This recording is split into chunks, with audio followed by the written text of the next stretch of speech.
quand on regarde, pour rester sur la force conjointe, quand on regarde la photographie de l'AIS, la Confédération est entourée par des pays avec lesquels souvent il y a des frictions diplomatiques. C'est-à-dire quand on prend le Niger, il y a des frictions avec le Bénin, le Mali, il y a des frictions avec l'Algérie, le Burkina, même si on ne le dit pas, des petites frictions souvent avec la Côte d'Ivoire. Comment transformer justement ces frictions diplomatiques en opportunités opérationnelles pour lutter contre le terrorisme, Monsieur le Président?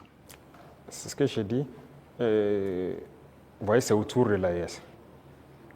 Si nous connaissons la menace qu'il y a autour de nous, l'opportunité, la seule opportunité à saisir, c'est de développer des armées très fortes et d'essayer de nous développer. C'est la seule opportunité. Sinon, l'adversité, on va toujours l'avoir. Ce n'est pas comme ce que vous avez cité, c'est réel. C'est réel. Mais qu'est-ce qu'on peut bien faire? Le problème en Afrique, très souvent, ce sont les dirigeants. Ces frictions diplomatiques, c'est pas entre, moi je n'aime même pas dire les frictions entre les États. Il n'y a pas de friction entre les deux pays ou quoi. Il y a friction entre les dirigeants des pays.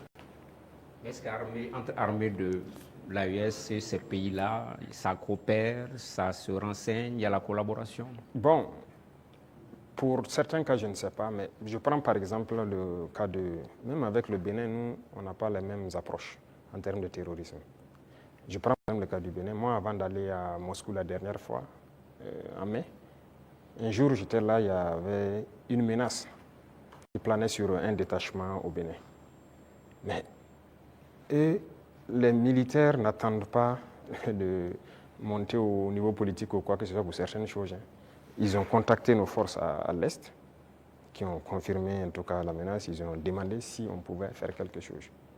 Moi, j'étais encore là, c'était un samedi, je me souviens. J'ai ordonné à nos appareils d'aller survoler et voir ce qui se passe parce qu'ils ont intercepté les communications de regroupement. Effectivement, les drones sont arrivés à la frontière, ils ont vu que les terroristes se regroupaient pas loin de leur base. On a frappé et on a avorté l'attaque. Ce n'est pas une fois, ce n'est pas deux fois. Vous voyez, les forces coopèrent. C'est ça l'esprit militaire. Un bon militaire, la menace d'abord, il y a une menace commune. Mais maintenant, c'est souvent au niveau, comme je l'ai dit, au niveau des dirigeants, beaucoup n'ont pas compris. Ils sont là dans des guerres inutiles. Mais le plus important, la menace est commune. Si quelqu'un croit qu'il peut se soustraire de la menace, il se trompe. Donc on coopère.